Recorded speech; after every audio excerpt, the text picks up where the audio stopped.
Hello everyone, here I am back with another video lecture. और आज हम जिस चीज़ को डिस्कस करें बेसिकली हमारे पास है इम्पेयर्ड नर्व फंक्शन या नर्व इंजरीज। लेकिन हम उनको डिस्कस करने से पहले हम अपने केस सिनेरियो को, जैसे हम लास्ट वीडियोस में डिस्कस करते हैं, केस सिनेरियो को डिस्कस करते हैं। ठीक है, हमारे पास उन्होंने जो केस सिनेरियो बताया है उसमें उन्होंने ये हमें बताया है कि एक 30 ईयर ओल्ड फीमेल पेशेंट थी जो ओपीडी में आई थी। ठीक है, with a pain in the medial side of the Thai.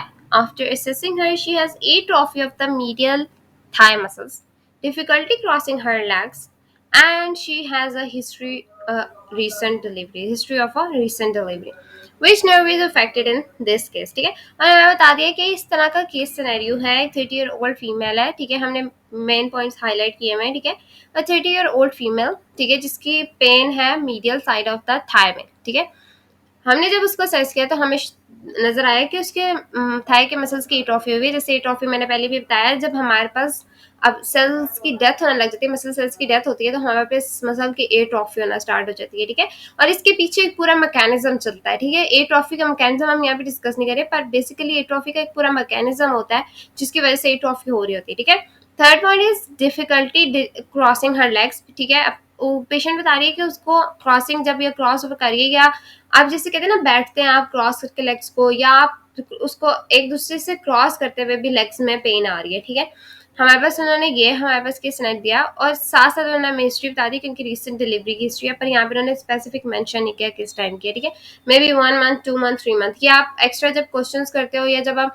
History taking करते हो तो तब आप ये चीजें फिर बाकी सारी पता कर लेते हो। ठीक है, which nerve is affected in this case? ठीक है, कौन सी नर्व हमारे पास इस केस में अफेक्ट है? अब हमारे पास इस तरह का एक केस सिनेरियो बना हुआ आएगा और हमने इसका आंसर जाहिर सी बात है फाइंड आउट करना होता है। ठीक है, सो हम इसको लेक्चर के एंड में, फिर जैसे हम लास्ट लेक्चर में भी डिस्कस करते रहे, इसको लेक्चर के एंड में डिस्कस करते हैं।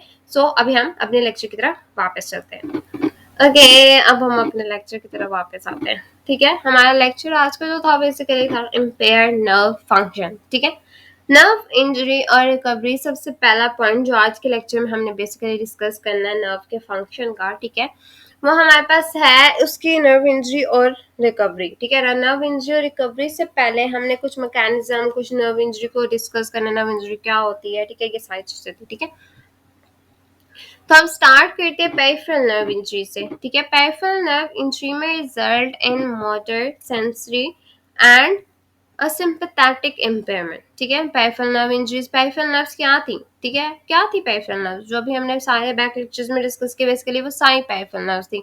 Common peroneal, sciatic, tibial, radial, median, ulnar, ये सारी जो नर्व्स थी बेसिकली पेरिफेरल नर्व्स थी। ठीक है, पेरिफेरल नर्व्स जो होती हैं वो बेसिकली रिजल्ट करती हैं इन मोटर, सेंसरी और एसिम्पैथेटिक इम्पेयरमेंट। ठीक है, हम जो सारी वीडियोस में डिस्कस करते रहे वो क्या करते हैं, एक सेंसरी हमारे पे डिस्ट्रीब्यूशन थी जिसमें सेंसरी उन्होंने बेसिकली कुछ कुछ एरियाज बताए थे, जैसे इस पिक्चर में मैंने बताया है कॉमन पेरोनियल वाले में। ठीक है, मैंने कहा था ये एरिया जो है कॉमन पेरोनियल हमारे पास कर रही है सप्लाई। ठीक है, ये उसकी दो ब्रांचेज है, सुपरफिशियल और डीप पेरोनियल, वो सप्लाई कर रही है। ठीक है, इस तरह मोटर फंक्शन जो थे वो कौन कौन से मसल्स को कौन कौन कहाँ पे कौन सी नर्व सप्लाई कर रही थी, ये इस तरह से उन्होंने हमें मोटर फंक्शन।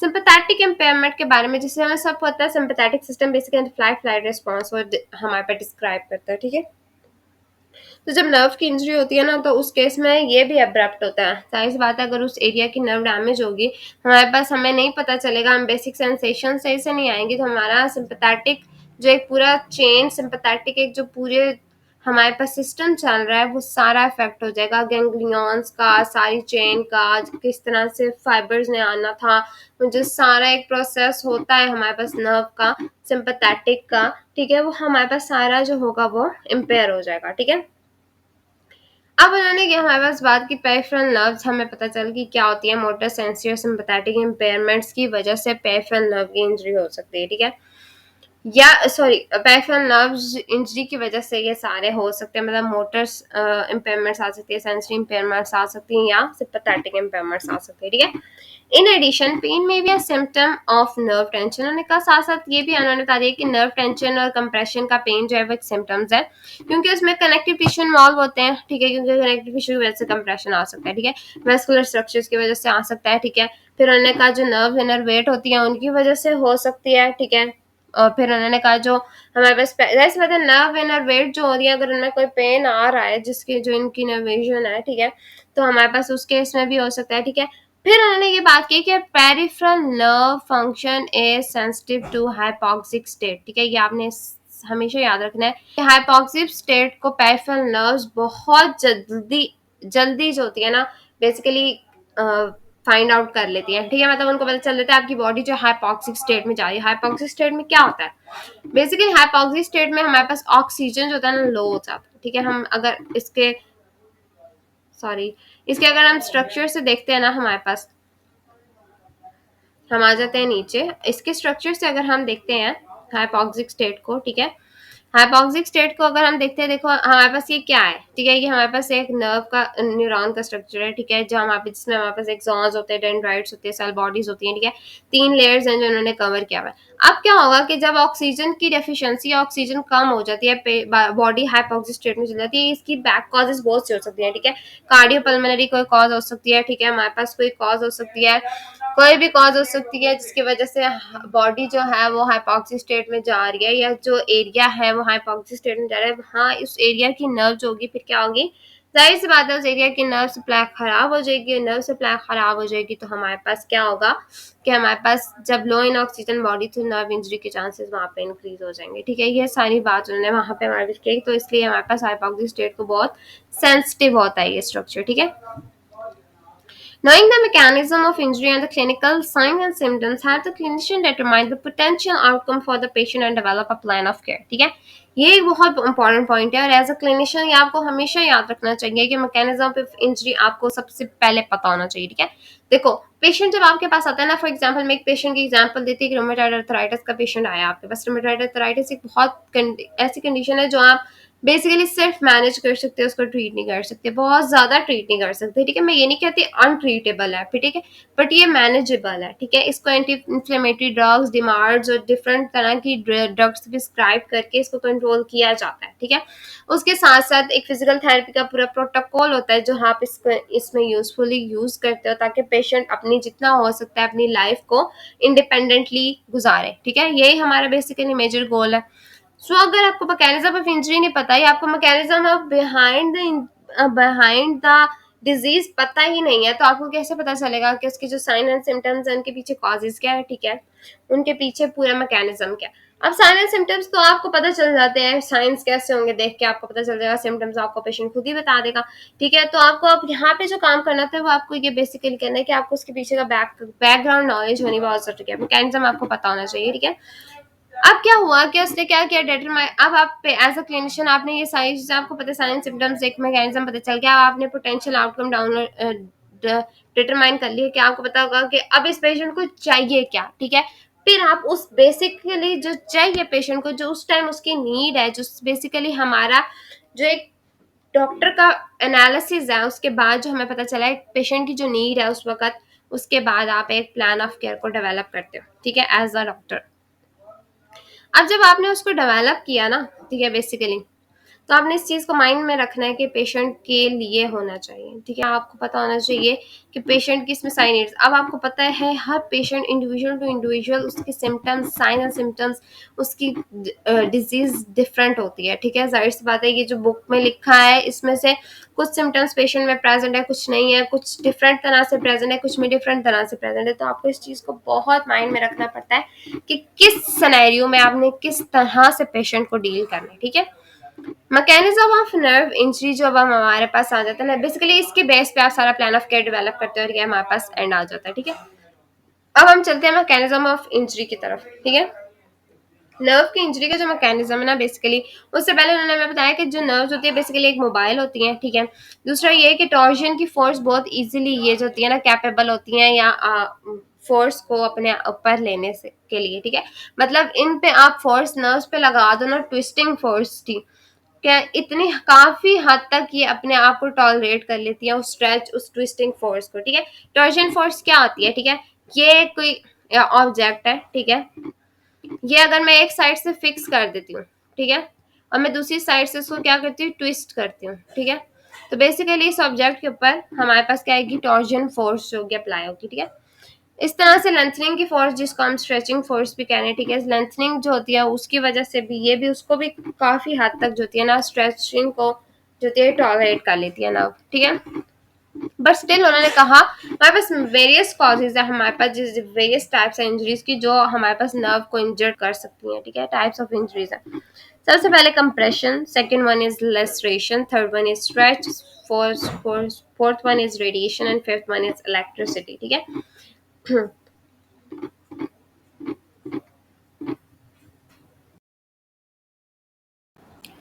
कंप्रेशन की सबसे पहले हम बात करते हैं, तो हमारे पास जो कंप्रेशन है वो बेसिकली क्या होता है, ठीक है। कंप्रेशन बेसिकली एक सस्टेन प्रेशर है जो हमारे पास या तो एक्सटर्नली अप्लाई हो सकता है, ठीक है, या इंटरनली अप्लाई हो सकता है, ठीक है। जो एक्सटर्नली उन्होंने बात की है वो हमारे पास बेसिकली टॉर्निकेट की बात की। टॉर्निकेट क्या होती है, आपके पास जो आपने कभी अगर ब्लड का सैंपल दिया हो या कभी बेसिकली ब्लड के सैंपल में ज्यादा यूज होती है, ठीक है। तो जो टॉर्निकेट होती है ना, वो ब्लड का सैंपल जब आप दे रहे होते हो ना, तो वहाँ पे आपके आर्म पे उन्होंने एक टाई की होती है, स्ट्रॉन्ग सी स्ट्रेचेबल एक चीज होती है, ठीक है, उसको टॉर्निकेट कहते हैं, ठीक है। तो वहां पे जो जहाँ वहां पे जो आपको स्ट्रेच या फोर्स देने के लिए वो अप्लाई करते हैं ना, बेसिकली अगर वो एग्जेसिव हो जाती है या कंटिन्यूस सस्टेन रहती है, काफी देर के लिए रहती है, उस केस में भी हमारे पास कंप्रेशन फोर्स नर्व पे अप्लाई हो सकती है, इसके बाद से नर्व की इंजरी हो सकती है, ठीक है। इंटरनल यूनिट का बोन इटसेल्फ जो होती है ना, हमारे पास नर्व की इंजरी बोन जो होती है वो खुद जो है नर्व की इंजरी कॉज कर सकती है, बेसिकली फ्रैक्चर की, डिसलोकेशन की, कुछ भी हो सकती है वजह, ठीक है। दूसरी उन्होंने ट्यूमर बता दिया है। ट्यूमर जाहिर सी बात है वो एक एरिया बकायदा, अगर इस एरिया में मैं कहती हूँ मतलब फॉर एग्जाम्पल कभी ना हो किसी को, लेकिन एग्जैक्टली अगर इस एरिया में हमारे पास ट्यूमर है तो यहाँ पे अगर कोई नर्व सप्लाई कर रही है, तो अगर उस नर्व पे डायरेक्टली प्रेशर पड़ गया तो उस ट्यूमर की वजह से उसका क्या होगा कि हमारे पास वो नर्व इंजर हो जाएगी, ठीक है। और सॉफ्ट टिश्यू के इम्पेंजमेंट, अगर इसके इर्द गिर्द के स्ट्रक्चर्स इम्पेंज हुए हैं उसकी वजह से हमारे पास नर्व की इम्पेंजमेंट हो सकती है या नर्व इंजरी हो सकती है, जिसकी वजह से मैकेनिकल या इस्कीमिक इंजरी आ सकती है, ठीक है। तो मैकेनिकल और इस्कीमिक इंजरी के बेसिकली ये जो चीज़ें थी ना, बोन, ट्यूमर, सॉफ्ट टिश्यूज, ठीक है, ये बेसिकली मैकेनिकल या इस्कीमिक इंजरी की कॉज बन सकते हैं। अब इस्कीमिक इंजरी अगर सबको पता ही है, जैसे पता है ना आपको कि अगर आप कहते हो कि हमारे पास ऑक्सीजन की सप्लाई किसी रीजन में कम हो जाती है तो उसकी वजह से होती है, तो कंप्रेशन की वजह से ऑक्सीजन की सप्लाई भी कम हो सकती है, जिसकी वजह से आपके पास वहां पे इंजरीज आ सकती है, ठीक है। Second cause is basically second type of injury is laceration. Laceration में बेसिकली क्या होता है कि ओपन वाउंड कहते हैं, ठीक है। Knife, gun shot, surgical complications या इंजेक्शन वगैरह की वजह से जो इंजरी हो सकती है ना, हमारे पास बेसिकली होती है लेसरेशंस, ठीक है। और इसकी वजह से हमारे पास नर्व इंजरी हो सकती है अगर उस रीजन पे कोई नर्व प्रेजेंट है। अगर नाइफ आपको किसी ऐसी जगह पे लग गई जहाँ पे आपकी नर्व सुपरफिशियली बहुत प्रेजेंट है, तो उस केस में आपके नर्व की इंजरी हो सकती है। गन शॉट जाहिर सी बात है, ये तो मैक्सिमम जो है हमारे पास नर्व की इंजरी कर सकता है। सर्जिकल कॉम्प्लिकेशंस और इंजेक्शन इंजरी, ये सारी जो कॉजेज है ना आपके पास नर्व की इंजरी कॉज कर सकते हैं, ठीक है। इसके साथ साथ stretch, excessive tension, tearing from traction forces, ये भी बेसिकली हमारे पास क्या आता है। स्ट्रेच बेसिकली ना काफी हद तक नर्व जो होती है वो अपने ऊपर बर्दाश्त कर लेती है, ठीक है। लेकिन क्या होता है कि जब वो बहुत एक्सेसिव हो जाता है ना, टेंशन हो या ट्रैक्शन हो, ठीक है, फोर्सेस जो होती है जब बहुत ज्यादा हो जाएंगी तो उस केस में पेशेंट की इंजरी के चांसेस ज्यादा हो जाते हैं, ठीक है। रेडिएशन इटसेल्फ, रेडिएशन क्या होती है, फॉर एग्जाम्पल जो आप रेडिएशन की थेरेपी दे रहे हो, ठीक है, जो आप रेडिएशन अल्ट्रासोनिक या कोई भी रेडिएशन एक्सरेज की या कोई भी ऐसी रेडिएशन जिनकी थेरेपीज आप दे रहे हो, ठीक है, आप इंफ्रारेड दे रहे हो या कोई भी, या बेसिकली कोई भी एक्सरेज है जो हमारे पास इफेक्ट कर रही है उस रीजन को, तो वहां पे भी नर्व इंजरीज के चांसेस होते हैं, क्योंकि कॉन्टिन्यूस एक चीज का असर होना आपकी सारी वहां की मैकेनिज्म को डिसरप्ट करता है, ठीक है। कॉन्टिन्यूस रेडिएशन का एक्सपोज होना, तो वहां पे भी आपको क्या होता है, नर्व इंजरी के चांसेस बढ़ जाते हैं। फिर उसके बाद इलेक्ट्रिसिटी की बात की, तो उन्होंने कहा अगर लाइटनिंग स्ट्राइक हुई है, ठीक है, आपके पास जो थंडर स्टॉर्म की वजह से लाइटनिंग आती है, ठीक है, अगर उस लाइटनिंग की स्ट्राइक हुई है, अनफॉर्चुनेटली बहुत ज्यादा होती तो नहीं है लेकिन हो भी सकती है, ठीक है। तो लाइटनिंग स्ट्राइक हुई है, इलेक्ट्रिकल कोई मेल फंक्शन हुआ है, इलेक्ट्रिकली किसी भी चीज की वजह से, या इलेक्ट्रिक शॉक हो गया या कुछ भी हो सकता है, तो उस केस में भी आपके पास नर्व की इंजरी हो सकती है।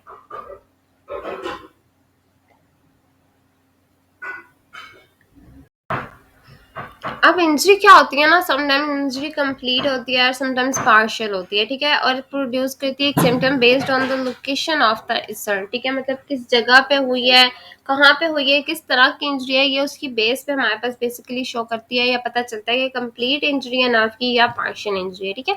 Biomechanical injury to the peripheral nervous system results most commonly from friction, compression and stress. ठीक है, तीन चीज़ों की वजह से हमने कहा मोस्ट कॉमनली है प्राइमरी इंजरी हो सकती है। ठीक है, जो हमारे पास बेसिकली क्या है, कोई भी मतलब कोई भी ऐसी फोर्स, फ्रिक्शन, कंप्रेशन, स्ट्रेच जो है वो कॉज कर सकती है नर्वस सिस्टम की इंजरी। ठीक है, मतलब बायोमैकेनिकल इंजरीज। ठीक है, अब आप इसको कैसे ले सकते हो ना कि मतलब ये तीनों जो फोर्सेस होती है ना बेसिकली, ठीक है, ये ऐसी हैं जो आपको आप एक्सटर्नली अप्लाई कर रहे हो। ठीक है, मतलब फ्रिक्शन भी होगी, कंप्रेशन भी होगी, स्ट्रेच भी होगी। ठीक है, ये क्या होता है कि इसको एक्सटर्नल इंटरनली अप्लाई तो आप इंटरनली भी कर सकते हो। ठीक है, लेकिन इसमें ज्यादातर ये होता है ना कि इसमें कोई ना कोई बायोमैकेनिक्स का कोई इफेक्ट जरूर होता है। ठीक है, जिसकी वजह से आपको यहाँ पे नर्व्स की इंजरी आ सकती है। ठीक है, अब सेकेंडरी इंजरी की जो कॉजेज है ना, प्राइमरी तो हमने कहा सेकेंडरी इंजरी ब्लड या एडीमा। ठीक है, ब्लड या एडीमा कहीं वहां पे एक्यूमुलेट हो गया तो उसकी वजह से एक सेकेंडरी इंजरी क्या वहां पे इंजरी कॉज हो सकती है नर्व की। ठीक है, compressive forces can affect the, जाहिर सी बात है कंप्रेसिव फोर्सेस होती है वो अफेक्ट करेंगे micro circulation of the nerve. ठीक है, अब नर्व की जब माइक्रो सर्कुलेशन को इट सेल्फ इफेक्ट होगी है तो हमारे पास वीनस कंजेशन होती है। वीनस कंजेशन क्या होती है कि जब वीनस सिस्टम है ना वहाँ का पे जो वीनस सिस्टम का ब्लड है या जो वीनस सिस्टम है वहाँ पे उसका अपने आप को कंजेस्टेड कर देना। ठीक है, वहाँ पे मतलब वीनस ब्लड जो है वो उस जगह पे कंजेस्ट हो जाता है जिसकी वजह से हमारे पास कंप्रेशन आती है। ठीक है, लेकिन कंप्रेसिव फोर्सेस डायरेक्टली जब माइक्रो सर्कुलेशन अफेक्ट करेंगे तो वहां पे वीनस कंजेशन हो जाएगी, मतलब वीनस सिस्टम डिसरप्ट हो रहा है। ठीक है, second one is reduction of the axoplasmic transport. देखो जो एक्सॉन का प्लाज्मा इटसेल्फ है ना उसमें भी क्या होता है जो उसका ट्रांसपोर्ट है, जैसे उसका पूरा मैकेनिज्म एक चल रहा है, वो अपने कौन से आयॉन्स बाहर भेज रहा है, कौन से अंदर भेज रहा है, कि उसका एक्शन पोटेंशियल चल रहा होता है पूरा, हमें पता है। ठीक है, तो अब क्या होता है कि जो उसकी पूरी ट्रांसपोर्ट है उसमें रिडक्शन आ जाए। क्यों? क्योंकि हमारे पास वहाँ पे आप कंप्रेशन किसी भी स्ट्रक्चर पर कंप्रेस करके अगर आप चेक करो ना आपको खुद आइडिया हो जाएगा। थोड़ा सा कभी सोचो तो अगर आप इसको इमेजिनेशन में भी क्रिएट करते हो तो आपको पता होगा कि जैसे आप कंप्रेस करते हो ना किसी स्ट्रक्चर को, वहाँ के हर चीज डिस्टर्ब करने लग जाती है। वहाँ का वीनस सिस्टम भी डिस्टर्ब हुआ। अब यहाँ पे उन्होंने जो सेकंड चीज हमें बताई वो रिडक्शन कर दिया एक्सोप्लाज्मिक ट्रांसपोर्ट की। ठीक है, उन्होंने फिर क्या कहा कि हमारे पास नर्व इम्पल्सेस ब्लॉक होगी। नर्व इम्पल्सेस एक्शन पोटेंशियल की बात करें, एक्शन पोटेंशियल जब हमारे पास ब्लॉक होना स्टार्ट होगा तो उन्होंने कहा अगर ये बिल्कुल कॉन्टिन्यूस रहता है, मतलब सस्टेन रहता है, कांस्टेंट रहता है, तो एट द एंड जो रिजल्ट आता है हमारे पास नर्व डैमेज आएगा। ठीक है, माइक्रो सर्कुलेशन इफेक्ट हुई। माइक्रो सर्कुलेशन किसकी वजह से इफेक्ट हुई थी? कंप्रेसिव। सबसे पहले कंप्रेसिव फोर्सेस आई। कंप्रेसिव फोर्सेस ने क्या किया? माइक्रो सर्कुलेशन को इफेक्ट किया, जिसकी वजह से वीनस कंजेशन और रिडक्शन हो गया एक्सोप्लाज्मिक ट्रांसपोर्ट की, नर्व ब्लॉक्स कर दी। अगर ये कांस्टेंट रहती है, बार बार होती है, नर्व की डैमेज हो जाती है एट द एंड। ठीक है, next one is the endoneurium. अच्छा, अब इन्होंने कहा कि हमारे पास जो एंडोन्यूरियम है ना वो क्या करती है? हेल्प करती है maintain the fluid pressure and may provide cushioning for nerves. ठीक है, बेसिकली एंडोन्यूरियम थी क्या? एंडोन्यूरियम हमने जैसे पहले डिस्कस किया कि हमारी जो तीन लेयर्स होती है ना नर्व की, ठीक है, कवरिंग्स, न्यूरियम का मतलब है कि नर्व की जो कवरिंग है। ठीक है, जो एपिन्यूरियम होती है ना वो आउटर मोस्ट होती है, पेरिन्यूरियम उसके बाद वाली कवरिंग है। ठीक है, एंडोन्यूरियम सबसे इनर कवरिंग है। ठीक है, जो यहाँ पे हाईलाइट हुई है। ठीक है, ये हमारे पास इनर मोस्ट कवरिंग होती है जो एक्सॉन के साथ डायरेक्टली अटैच होती है। ठीक है, ये जो कवरिंग होती है ना बेसिकली इन्होंने कहा कि एक एज अ कुशनिंग इफेक्ट दे रही होती है। ठीक है, हमारे पे जो फ्रिक्शन का या हमारे पे जो कंप्रेशन का या कोई भी हमारे पे जो प्रेशर आ रहा है ना, ठीक है, उसको हमारे पास नर्व के ऊपर पड़ने से ना काफी हद तक बचाती है। ठीक है, क्वेश्चन इफेक्ट दे रही है। साथ साथ उन्होंने कहा कि हमारे पास फ्लूइड प्रेशर जो होता है उसको मेंटेन करती है। ठीक है, जो हमारे पास वहां पे फ्लूइड्स जा रहे हैं उनका जो प्रेशर है या जो उस एरिया के सारे फ्लूइड्स हैं उनके जो स्पेसिफिक प्रेशर है हर फ्लूइड का, ठीक है, उसको भी हमारे पास इंजीनियरियम ही मेंटेन कर रही होती है। अब उन्होंने कहा कि ज्यादातर जब उन्होंने कहा specially when close to the surface, ठीक है, जब हमारे पास कोई नर्व सुपरफिशियली प्रेजेंट है ना तो हमारे पास जाहिर सी बात है जितना सुपरफिशियल प्रेजेंट होगी उतना ज्यादा प्रेशर अप्लाई होगा, होने के चांसेस ज्यादा होते हैं। ठीक है, जाहिर सी बात है अगर कोई जितनी ज्यादा स्किन के करीब होगी ना या स्किन के टिश्यूज के या मसल्स के करीब होगी नर्व, ठीक है, चाहे ऊपर ऊपर होगी, ठीक है, सुपरफिशियल होने का यही मतलब है ना, तो जितने ऊपर ऊपर होगी तो हमारे पास उसके डैमेज होने के चांसेस भी ज्यादा होते हैं। ठीक है, तो इसी वजह से उन्होंने कहा कि सब्जेक्ट होती है ग्रेट प्रेशर। ठीक है, ग्रेटर प्रेशर। नेक्स्ट उन्होंने जो बात की थी कि वो उन्होंने किया कि सॉल्ट कैन बी एक्यूट और फ्रॉम ट्रॉमा और क्रॉनिक फ्रॉम रिपीटेड।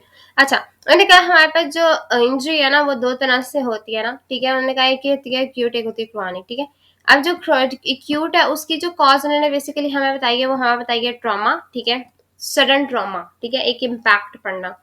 दूसरा उन्होंने कहा है कि कॉन्टिन्यूस रिपीटेटिव स्मॉल ट्रॉमास, लगातार पढ़ते रहना, ठीक है, किसी एरिया पे या किसी जगह पे, वहां पे नर्व इंजरी के चांसेस ज्यादा हो जाते हैं, ठीक है। ये हमारे पास आ गया सेकेंड पॉइंट।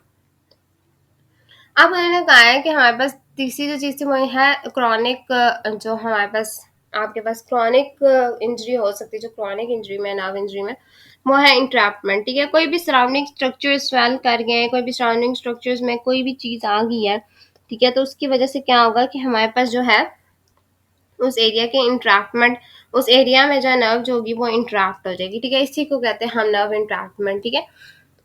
अच्छा, sites where peripheral nerve is more vulnerable to compression, friction और टेंशन, ठीक है। अब उन्होंने हमें कुछ साइट्स बता दी हैं जहाँ पे पेरिफेरल नर्व जो है ना वो ज़्यादा अफेक्टेड है, ठीक है, मतलब वहाँ पे ज़्यादा इफेक्ट हो सकती है, नर्व की इंजरी ज़्यादा हो सकती है पेरिफेरल नर्व की। वो उन्होंने बता दिया किस किस वजह से कंप्रेशन, फ्रिक्शन या टेंशन की जो फोर्सेज है वो अप्लाई होने की वजह से। अब उन्होंने बता दिया कौन कौन से एरियाज है। सबसे पहले उन्होंने बताया टनल्स, टनल्स जितने भी टनल्स हैं, ठीक है, carpal tunnel, cubital tunnel, tarsal tunnel, ये जो सारे टनल्स है ना, यहाँ पे नर्व्स क्यों अफेक्ट होती है, क्योंकि हमारे पास ये एक तो बहुत सुपरफिशियल प्रेजेंट होती है, ठीक है, फिर यहाँ पे स्ट्रक्चर्स बहुत ज्यादा होते हैं, ठीक है, फिर हमारे पास यहाँ पे सराउंडिंग स्ट्रक्चर भी बहुत ज्यादा होते हैं, जिसकी वजह से कंप्रेशन आने के, फ्रिक्शन आने के या टेंशन के चांसेस ज्यादा हो जाते हैं, ठीक है। ये जो रीजन है ना, यहाँ पे भी सबसे पहली चीज उन्होंने बताया कि ये सबसे मोस्ट वल्नरेबल कॉज है, ठीक है। फिर उन्होंने कहा कि जो नर्वस सिस्टम की कुछ ब्रांचेस जा रही है ना, ठीक है, जब जहाँ पे एब्रप्ट से एंगल बनते हैं, मतलब टेढ़े मेढ़ी हो जाती है, कहीं पे ट्विस्टिंग होके जा रही हैं, ये सब सारी बातें उन्होंने की है ना, वो हमारे पास यही की है कि हमारे पास नर्व जो है वो ऐसी जगह पे नर्व की ब्रांचेस या नर्व जो है वो ट्विस्टिंग कर रही है, इधर से उधर जा रही है, तो उन रीजन पे उन्होंने कहा कि हमारे पास वहाँ पे नर्व के जो है ना, सॉरी, नर्व का डैमेज होना, नर्व की इंजरी होने के चांसेस बढ़ जाते हैं, ठीक है। Third is point where a nerve is relatively fixed when passing close to the rigid structure across bone parents and at a specific tension point, ठीक है। ये अब उन्होंने हमारे पास बात की है तीसरी, ठीक है, वो उन्होंने कहा है कि बेसिकली ना, इसमें एक एग्जांपल मैं आपको देती हूँ, ठीक है। बोनी प्रोमिनेंस जो होती है ना, बेसिकली अगर आप एक मेजर बोनी प्रोमिनेंस, हम एल्बो जॉइंट की बात करें, ठीक है, एल्बो जॉइंट पे जो एल्बो जॉइंट है हमारे पास, हमें बोनी प्रोमिनेंस जो हमें फील हो रही है वो होती है ऑलिक्रोनॉन प्रोसेस की, ठीक है। तो जो ऑलिक्रोनॉन प्रोसेस है ना, बेसिकली इसके पास से, इसके पीछे से जो हमारे पास एक नर्व गुजरी होती है उसको कहते हैं हम, कौन सी नर्व गुजरती है, अच्छा, हम ज्यादा सस्पेंस नहीं क्रिएट करते, ठीक है। वहां से हमारे पास नर्व गुजरी है अल्नर नर्व, ठीक है। जो अल्नर नर्व है ना, बेसिकली वहां से पास करके फ्रंट साइड पे आती है, कुछ स्ट्रक्चर्स के बीच में से एक, मतलब निकल के, ठीक है, फ्रंट साइड पे आ जाती है। तो लेकिन यहाँ से यहाँ पे बैक साइड पे नर्व जो होती है ना वो होती है एल्बो जॉइंट के प्रेजेंट, ठीक है। अब क्या होता है ना कि अगर तो इस एरिया पे कॉन्टिन्यूस प्रेशर रहता है, ठीक है, अगर तो इस एरिया पे ना एक कॉन्टिन्यूस प्रेशर, एक स्पेसिफिक प्रेशर रहता है ना, तो उस केस में क्या होता है हमारे पास, बेसिकली उस केस में हमारे पास क्या होता है कि हमारे पास, जैसे कहते हैं ना आप कि कॉन्टिन्यूस प्रेशर मतलब किस तरह से पढ़ सकते हैं। देखो मैं आपको एग्जांपल देती हूँ, एक बच्चा है ना, ठीक है, वो आप बैठने का उसका जो तरीका है, या आप अपने अगर किसी मेट्स को भी देखते हो ना, कोलीग्स को, ठीक है, क्लास फेलोज को, तो आप देखते होगे कि जब कभी भी पढ़ रहे हो ना, तो या बैठे हो या किसी टीचर का लेक्चर सुन रहे हो, तो कुछ लोगों की आदत होती है कि वो ना अपने जो साइड डेस्क होता है ना, जहाँ पे आप बुक्स वगैरह रखते हो, चेयर के बिल्कुल साथ जो कनेक्टेड होता है, ठीक है, उधर अगर आप हाथ रखते हो ना, और कुछ लोगों की आदत होती है कि वहां पे ना वो कॉन्टिन्यूस यूं हाथ रख के ना टीचर का लेक्चर देख रहे होते हैं, ठीक है, यूं, ये मतलब आप देखो ये एल्बो जॉइंट जो होता है ना कॉन्टिन्यूस इस डेस्क के साथ अटैच होता है, फिर ये जो हाथ होता है ना यूं खड़ा हुआ होता है, ठीक है। तो बच्चा जो होता है ना वो कॉन्टिन्यूस एक स्पेसिफिक पोस्चर के साथ जो होता है ना वो उसको देख रहा होता है, ठीक है, लेक्चर में कॉन्सेंट्रेट करते हैं, पर ये हैबिट बन जाती है लोगों की, ठीक है। ये जो कॉन्टिन्यूस प्रेशर एल्बो जॉइंट में पड़ता है ना, इस तरह के प्रेशर की वजह से ना यहाँ पे इंजरी के चांसेस, नर्व इंजरी के चांसेस ज्यादा हो जाते हैं, जहाँ पे अल्नर नर्व, यहाँ बेसिकली अल्नर नर्व इन्वॉल्व है, ठीक है, तो इसकी वजह से अल्नर नर्व के चांसेस ज्यादा होंगे यहाँ पे डैमेजिंग के, ठीक है। अच्छा, नेक्स्ट पॉइंट आ जाते हैं हमारे पास, उन्होंने कहा कि respond to injury can be pathophysiological और पैथोमैकेनिकल, ठीक है, दो तरह के उन्होंने कहा इंजरी के हमारे पास होते हैं मैकेनिज्म, पैथोफिजियोलॉजिकल, सॉरी, रिस्पॉन्स होते हैं, पैथोफिजियोलॉजिकल और पैथोमैकेनिकल, ठीक है। पैथोफिजियोलॉजिकल भी हमें पता है क्या होता है, पैथोमैकेनिकल मैं यहाँ पे इतनी डिटेल में नहीं जाऊंगी इन चीजों की, ठीक है। पैथोफिजियोलॉजिकल बेसिकली जो पैथोफिजियोलॉजी होती है ना, कि उसके पीछे पैथोलॉजी क्या है, वो किस किस वजह से हुआ है, उसके बेसिक स्ट्रक्चर्स कौन से इन्वॉल्व है, कौन से माइक्रोब्स उसमें इन्वॉल्व हैं, ये सारी पैथोफिजियोलॉजी होती है, ठीक है। और पैथोमैकेनिकल भी आपकी यही होती है कि जो मैकेनिक्स उसके पीछे इन्वॉल्व है ना पैथोलॉजी के पीछे, तो वो क्या है, ठीक है। Leading to symptoms drive from adverse tension on the nervous system. ठीक है, हमने कहा कि हमारे पास कौन से मतलब सिम्टम्स की वजह से ड्राइव कर रहे हैं एडवर्स इफेक्ट, मतलब लीड करते हैं ना हमारे पास सिम्टम्स। ठीक है, ये सारी चीज़ें होती है, हमें पता चलता है इसकी वजह से सिम्टम्स क्या आएंगे, और इन सिम्टम्स की वजह से पता चलता है हमारे पास एडवर्स टेंशन की वजह से कौन सी एडवर्स टेंशन जो है नर्वस सिस्टम में, उस वजह से कौन से सिम्टम्स इन्वॉल्व हो रहे हैं। ठीक है, या लीड कर रहे हैं। ठीक है, रिजल्ट्स में भी इंट्रान्यूरल और एक्स्ट्रान्यूरल। Tunica pathology that affects the conducting tissue as basically intraneural, right? So जो इंट्रान्यूरल पैथोलॉजीज होती हैं बेसिकली, जो उन्होंने बात की हमारे पास क्या की कि उन्होंने कहा अंदर की जो पैथोलॉजीज है, ठीक है, जो हमारे पास अंदर से न्यूरॉन की जो अफेक्ट करेंगी या न्यूरॉन के स्ट्रक्चर्स को अफेक्ट करेगी, वो कौन सी पैथोलॉजीज है। और जो एक्स्ट्रा न्यूरल है, जो मतलब बाहर से outside the environment of the nerve, ठीक है, हमारे पास जो पैथोलॉजीज वहाँ से इसको अफेक्ट करेंगे वो कौन सी। ठीक है, इंटरन्यूरल जो पैथोलॉजीज है उन्होंने सबसे पहले की, वो उन्होंने कहा कि pathology that affects the conducting tissue. ठीक है, कंडक्टिंग टिश्यू मतलब जो हमारे पास है ना माइलिन शीट जिसको आप कहते हो, सेंट्रेटरी कंडक्शन में जो काम करेगी। ठीक है, सो हमारे पास जो माइलिन शीट होती है ना, बेसिकली अगर किसी का नहीं पता, ठीक है, तो बेसिकली जो हमारे पास एक्सॉन होता है ना, यहाँ पे यूं करके, ठीक है, एक्सॉन होता है, उसके ऊपर यूं होते हैं सेल्स जिनको श्वान सेल्स कहते हैं। ठीक है, श्वान सेल्स की ना हमारे पास बेसिकली कवर क्या होता है हमारे पास माइलिन शीट ने। ठीक है, ताकि हमारे पास सर्कुलेटरी कंडक्शन जो होती है ना वो अच्छी हो। ठीक है, माइलिन शीट बेसिकली हमारे पास सर्कुलेटरी कंडक्शन जो होती है ना वो करने में हेल्प कर रही होती है। ठीक है, तो अब क्या होता है कि डीमाइलिनेशन जब आप करवा रहे होते हो तो हमारे पास क्या होता है कि हमारे पास जब डीमाइलिनेशन बेसिकली जब हो होती है ना जिस भी डिजीज में, ठीक है, मतलब कोई डिजीज है या नर्व इटसेल्फ डीमाइलिनेशन करिए, कोई भी इंजरी हो गई जिसकी वजह से माइलिन शीट डैमेज हो गई है। ठीक है, तो हमारे पास वो जो सारी कॉजेज हैं वो भी हमारे पास नर्व इंजरी में हो सकती है, बट मोस्टली यहाँ पे डीमाइलिनेटेड डिजीजेस ही आ रहे हैं, जैसे मल्टीपल स्क्लेरोसिस वगैरह होता है। ठीक है, तो ऐसे डिजीजेस की वजह से भी हमारे पास नर्व की इंजरी होती है। ठीक है, इंट्रान्यूरल। ठीक है, second one is hypoxia. Hypoxia की जैसे पहले भी बात करते हैं, हाइपोक्सिया भी एक कॉज है हमारे पास इंट्रान्यूरल इंजरी की। ठीक है, सो हमारे पास जो इंट्रान्यूरल रिजल्ट्स में भी इंट्रान्यूरल एक्स्ट्रा न्यूरल की हम बात करते हैं ना, तो हमारे पास जो इसमें इंट्रान्यूरल की बात आ रही है ना, बेसिकली वो यही आ रही है कि हमारे पास जो हाइपोक्सिया होता है वो पैथोलॉजी ऐसी है जो इंट्रान्यूरल हमारे पास होती है। ठीक है, और connective tissues of the nerve, जो हमारे पास connective tissues of the nerve होती है ना, वो भी पैथोलॉजी जो connective tissue of the nerve की होती है ना, बेसिकली हमारे पास जो सराउंडिंग की टिश्यू है, जैसे उन्होंने हमारे पास एग्जांपल है स्कारिंग ऑफ एपिन्यूरिया। एपिन्यूरिया हमारे पास सबसे आउटर मोस्ट लेयर थी। ठीक है, जो हम डिस्कस करते हैं, तो हमारे पास अगर उसकी कोई स्कारिंग हो गया, कहीं से डैमेज हो गया, स्कार्स बन गए, तो हमारे पास उस केस में भी एपिन्यूरिया जो है हमारे पास जो है नर्व इंजरी के चांसेस होते हैं। ठीक है, second one is sorry injury के रिस्पॉन्स है ना एक्चुअली बेसिकली, तो जो इसकी पैथोफिजियोलॉजी इसके पीछे वो सारा कुछ जो है वो उन्होंने इस बात पे किया है। ठीक है,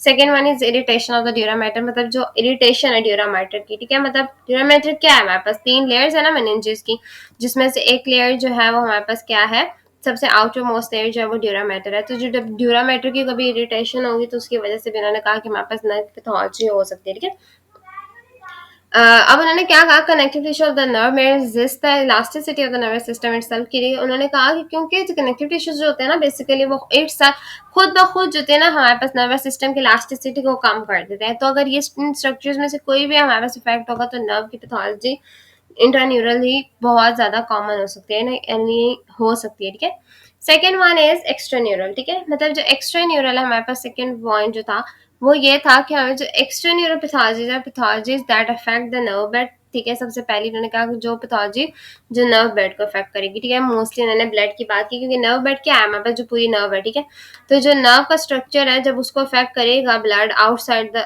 देखो अब क्या होगा अगर इस जगह पे ब्लड है इस एरिया में सारे में, ठीक है, और नर्व यहाँ पे प्रेजेंट है, तो क्या होगा कि जितना ये ब्लड यहाँ पे बढ़ेगा इसको कंप्रेस करता जाएगा, तो हमारे पास क्या होगी कि हमारे पास कंप्रेशन फोर्स आएगी, पैथोलॉजी हो जाएगी, नर्व की इंजरी हो जाएगी। ठीक है, एडिशंस ऑफ द एपिन्यूरियम। ठीक है, वही उन्होंने बात किया, अब यहाँ पे उन्होंने कहा था स्कारिंग हो गया, डैमेज हुआ, फिर उसके ऊपर स्कार बना, वो सारा प्रोसेस था। ठीक है, अब इन्होंने तो कहा कि जब एडिशन हो जाती है, तो मतलब जब हमारे पास जुड़ जाती है, ठीक है, एपिन्यूरियम किसी और टिश्यू के साथ, किसी लिगामेंट के साथ, या मतलब जैसे एडिशंस बन जाती है ना, जैसे आप क्या कहते हैं एडिशंस क्या होती हैं किसी एक टिश्यू का दूसरे टिश्यू के साथ जुड़ जाना, ठीक है, किसी भी तरह से, कोई भी पैथोलॉजी की वजह से या कुछ भी, ठीक है।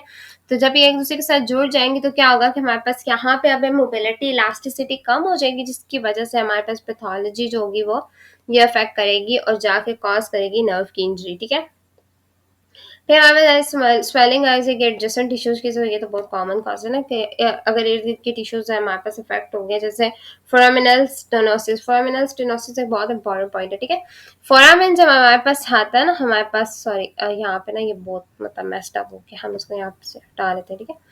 सो हमारे पास जो फोराम है ना, ठीक है, मतलब आप कोई भी फोरामैन ले लो, हम अगर मेजर फोरामैन लेते हैं ना, हमारे पास जो आप कहते हो कि कोई भी ऐसा फोरामैन जिसमें से नर्व क्रॉस, अच्छा हम ये सिंपल सी ये फोरामेंस ले लेते हैं जो हमारे पास स्पाइनल कॉर्ड से निकल रही होती है, ठीक है। या अगर हम सॉरी हम वो फोरामेन ले लेते हैं जो हमने पहले बहुत डिस्कस किया, वो कौन सी फोरामेन थी, ग्रेटर शियाटिक फोरामेन, ठीक है, जहाँ से हमारी शियाटिक नर्व निकल रही थी। तो अगर हम कहते हैं कि वहां पे उस फोरामेन के स्ट्रक्चर्स में से कोई भी स्ट्रक्चर जो है ना वो खराब हो जाता है, या उस स्ट्रक्चर की इटसेल्फ डिफॉर्मेशन हो जाती है, या वो स्ट्रक्चर जो है वो कोई अब्रप्ट तरीके से बना हुआ है, ठीक है, तो वो क्या करेगा, फोरामेन जो होता है वो स्टिनोस क्या होता है, बेसिकली नैरोइंग हो जाती है, ठीक है। तो जो नैरोइंग उस जगह पे हो जाएगी हमारे क्या पता है कोई स्ट्रक्चर स्वेल हो गया हो, या किसी भी चीज की कोई इरिटेशन की वजह से, कोई ब्लड अक्यूमुलेशन की वजह से, तो कोई भी वजह हो सकती है, ठीक है। वहां पे जब उस स्ट्रक्चर की या फोरामेन की नैरोइंग हो जाएगी ना, तो ये क्या कॉज करेगी, बेसिकली कॉज करेगी हमारे पास नर्व की इंजरी। अब उन्होंने कहा ये सारी चीजें जो may restrict the gross movement of the nervous system in relation to surrounding tissue. जाहिर सी बात है अगर हमारे पास ये सारी जो पैथोलॉजीज होंगी तो ये रिस्ट्रिक्ट कर देंगी नर्वस सिस्टम की मूवमेंट को, मतलब रिस्ट्रिक्ट करेंगी को, तो इसका मतलब है कि इलास्टिसिटी कम होगी, अपनी मोबिलिटी कम होगी, या फ्लेक्सिबिलिटी कम होगी नर्वस सिस्टम की। तो हमारे पास क्या होगा कि एट द एंड हमारे पास नर्व की इंजरी आ जाएगी, और ये भी हमारे पास in relation to the surrounding tissues, मतलब सराउंडिंग टिश्यूज के होने की वजह से या सराउंडिंग टिश्यूज भी साथ डैमेज हो सकते हैं। हमारे पास ये सारे पैथोलॉजी हमें बताएंगे इंटरन्यूरल एक्स्ट्रा न्यूरल में, ठीक है।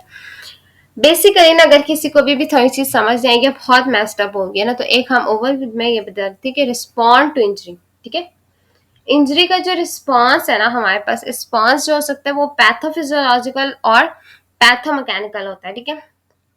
देखो आप बॉडी में इंजरी होगी ना तो उसका जो रिस्पॉन्ड है वो दो तरीके से हो रहा है, ठीक है, पैथोफिजियोलॉजिकल और पैथोमैकेनिकल, जिसकी वजह से हमारे पास सिम्टम्स अराइज होते हैं। अब उन्होंने कहा उस सिम्टम्स का रिजल्ट क्या होता है कि दो तरह के होते हैं, ठीक है। रिजल्ट्स में भी इंट्रान्यूरल और एक्स्ट्रान्यूरल, ठीक है, मतलब वो जो सिम्टम्स होंगे ना वो हमारे पास या तो इंटरन्यूरल किसी कॉज की वजह से आ रहे हैं, एक्स्ट्रान्यूरल। अब पैथोलॉजीज जो है उन्होंने कहा कि वो क्या क्या हो सकती हैं जो हमारे पास इस इंजरी को कॉज करने में यहाँ हेल्प करती हैं, या हाँ होने इन इंजरीज की वजह पैथोलॉजीज की वजह से हमारे पास नर्व की इंजरी हो सकती है सर, ठीक है। तो हो सकता है आपको ये चीज समझ आ क्यों, ये बेसिकली हमने सारा मैकेनिज्म डिस्कस किया इस लेक्चर में। अब हम लेक्चर को एंड करते हैं आज यहाँ पे, ठीक है, और एंड करने से पहले हम अपने केस की तरफ वापस जाएंगे, लेकिन इसके बाद हमारे पास जो क्लासिफिकेशन ऑफ नर्व इंजरीज है वो हम नेक्स्ट लेक्चर में डिस्कस करेंगे, थोड़ा सा बेसिक स्ट्रक्चर भी देखेंगे, ठीक है। सो थैंक्स फॉर वॉचिंग, और हम अभी केस सिनेरियो की तरफ वापस हम केस सिनेरियो की तरफ वापस आ गए, ठीक है। हमारे पास एक 30 ईयर ओल्ड फीमेल थी, ठीक है, जो ओपीडी में आई थी, उसके medial side of the thigh में पेन था जो उसकी चीफ कंप्लेन थी। जब हमने उसको असेस किया तो उसमें एट्रोफी आई थी मीडियल थाई मसल्स की, ठीक है, एट्रोफी थी उसकी मीडियल थाई के मसल्स की, और साथ वो क्रॉस नहीं कर रही थी अपनी लेग्स को, ठीक है, मतलब डिफिकल्टी थी लेग क्रॉसिंग, ठीक है। She has a history of recent delivery, उसमें लेबर की रिसेंट हिस्ट्री थी, मतलब डिलीवरी की रिसेंट हिस्ट्री थी, ठीक है। हमने इसको आइडेंटिफाई करना था कि कौन सी नर्व यहाँ पे अफेक्ट थी, ठीक है। तो हम इसको सबसे पहला पॉइंट जो हमारे पास था मीडियल साइड ऑफ थाई, तो आपको पता होना चाहिए यहाँ पे आपके कौन से मसल्स हैं, तो वहाँ पे वो मसल्स अफेक्टेड हुए हैं, ठीक है, मतलब वो मसल्स एडक्टर मेजरली मसल्स हैं, ठीक है। सेकेंड पॉइंट इज एट्रोफी, चीनी मसल्स की एट्रोफी हुई है, ठीक है, तो हमारे पास यहाँ पे मेजरली जो मसल्स इफेक्ट हुए हैं वो हमारे पास मीडियल थाई के मसल्स हैं, ठीक है। फिर थर्ड पॉइंट के हमारे पास पेशेंट क्रॉस नहीं कर रख सकती थी, तो ये हमारे पास एक बहुत मेजर पॉइंट था, ठीक है। फिर हमारे पास हिस्ट्री थी रिसेंट डिलीवरी की, इसका मतलब डिलीवरी की वजह से कोई हमारे पास डैमेज आ रहा है, ठीक है, हमारे पास हिस्ट्री जो है वो उन्होंने दी है रिसेंट डिलीवरी की, हो भी सकता है हो नहीं भी सकता। तो हम अपने बुक की तरफ वापस चलते हैं, ठीक है, और हम देखते हैं कि हमारे पास कौन सी उन्होंने कॉज बताई थी, ठीक है। सो हम किसी भी नर्व को फिलहाल, अच्छा हम किसी भी नर्व के स्ट्रक्चर को देखते हैं, ठीक है। तो हमारे पास अब आपको अगर ये आप स्ट्रक्चर देखो तो यहाँ पे आपको क्या शो हो रहा है, बेसिकली ऑब्टूरेटर नर्व के मसल्स शो हो रहे हैं, ठीक है। ऑब्टूरेटर नर्व जो है वो सप्लाई कर रही होती है दो ब्रांचेस के थ्रू, पोस्टीरियर इंटीरियर, ठीक है। जो उसकी इंटीरियर बेसिकली ब्रांच है ना, उसको भी हम बात करें, हम उसकी पोस्टीरियर ब्रांच की बात करें, ठीक है। सॉरी, हम इसकी इंटीरियर ब्रांच की बात करें, ठीक है। इंटीरियर ब्रांच जो होती है ना, बेसिकली हमारे पास obturator externus, adductor brevis, adductor magnus, adductor longus और गैसोलस और साथ साथ क्यूटेनियस ब्रांच देती है, ठीक है। ये हमारे पास जो सारे मसल्स जो ऑब्टूरेटर नर्व सप्लाई कर रही है ना, बेसिकली ये सारे मसल अफेक्ट हो जाते हैं हमारे पास इस केस में। इसका मतलब हमारे पास मेन कल्प्रिट जो मीडियल साइड का, ठीक है, अगर आपको बोन नजर आ रही हो, सॉरी, अगर मैं इसको इस तरह से दिखाती हूँ, ठीक है, ये हमारे पास फुट है, ठीक है, तो ये हमारे पास फुट जो है वो सीधा है। इसका मतलब जो इस रीजन पे नर्व सप्लाई करिए वो मीडियल मसल्स को कर रही है। मीडियल मसल्स एडेक्टर मसल्स है, जहाँ पे आपको एडेक्टर ब्रेविस, मैग्नस लॉन्गस, ग्रेसलस नजर आ रहा है, ठीक है। तो इसका मतलब यहाँ पे जो नर्व जा रही थी वो बेसिकली ऑब्टूरेटर नर्व थी, इस केस में बेसिकली ऑब्टूरेटर नर्व होगी अफेक्टेड, ठीक है। फिर हम ऑब्टूरेटर नर्व के टॉपिक पे वापस आते हैं, ठीक है। यहाँ पे मेन कल्प्रिट को फाइंड करते हैं, ठीक है। यहाँ पे उन्होंने कहा कि हमारे पास जो 3 एंटीरियर डिवीजन थी लंबर प्लेक्सिस से वो निकली, ठीक है। ऑब्टूरेटर कैनाल से निकली, मीडियल ऑब्टूरेटर फोरामेन से निकली, मीडियल साइड ऑफ थाई। ये आप जाके इस लेक्चर को भी देख सकते हो ऑब्टूरेटर नर्व वाले, तो आपको काफी आइडिया हो जाएगा। जिसने पहले देखा हुआ तो बॉल तो ऑलरेडी गेस कर चुका था, तो हम लोग अब इसको देख लेते हैं। Medial side of the thigh को, ठीक है, वहां से हमारे पास निकली। फिर उसने इनोवेट किया एडेक्टर मसल ग्रुप को, ठीक है, और ऑब्टूरेटर एक्सटर्नस को, ठीक है। यहाँ पे दो मसल्स को उन्होंने बताया। मीडियल थाई में हमारे पास बताया कि उन्होंने किया। अब उन्होंने कहा इसकी आइसोलेटेड इंजरी बहुत रेयर होती है, इसका मतलब किस वजह से हो रही है, अब उन्होंने आगे बता भी दिया आपको, लेबर। इसकी हमने यही पढ़ी कि डिलीवरी की हमारे पास कॉज आई थी ना, तो जो डिलीवरी है उसकी वजह से हो रहा है। तो बेसिकली ये, अब यहाँ पे उन्होंने फंक्शंस मेंशन नहीं किया, पर बेसिकली एडक्शन और एक्सटर्नल रोटेशन जो थी वो इफेक्ट हो रही थी। थाई जो था वो इम्पेयर्ड, थाई के मसल्स जो है वो इम्पेयर्ड है, तो हमारे पास थाई के दोनों फंक्शंस इम्पेयर्ड हो रहे हैं, ठीक है। लास्ट जो हमारे पास पॉइंट इन्होंने शो किया ना, हमारे पास यही था कि डिफिकल्टी क्रॉसिंग हर लेग्स, ठीक है, तो वो अपने क्रॉस नहीं कर रही थी लेग्स। ये हमारे पास नेक्स्ट लास्ट पॉइंट आ गया, ठीक है। तो हमारे पास सारे कल्प्रिट थे ना वो हमें मिल गए। सो हमारे पास मेजरली इस केस सिनेरियो की जो कल्प्रिट नर्व थी, ठीक है, कौन सी नर्व इस केस में इफेक्ट थी, वो थी बेसिकली ऑब्टूरेटर नर्व, ठीक है। सो हमारे पास एक केस सिनेरियो हमने डिस्कस कर लिया। होप सो आपको ये चीज़ समझ आ गई, और अगर नहीं समझ आई तो ऑब्टूरेटर नर्व वाला आप लेक्चर देखोगे तो आपको काफ़ी इजीली पता चल जाएगा कि इसमें कौन कौन सी नर्व इफेक्ट थी, ठीक है। So thanks for watching. अगर कोई चीज़ समझ नहीं आए तो कमेंट सेक्शन में आप पूछ सकते हैं, या आप हमारे कहीं पे भी इंस्टाग्राम फेसबुक के प्रोफाइल पे जाके पूछ सकते हैं। So keep supporting, thanks for watching.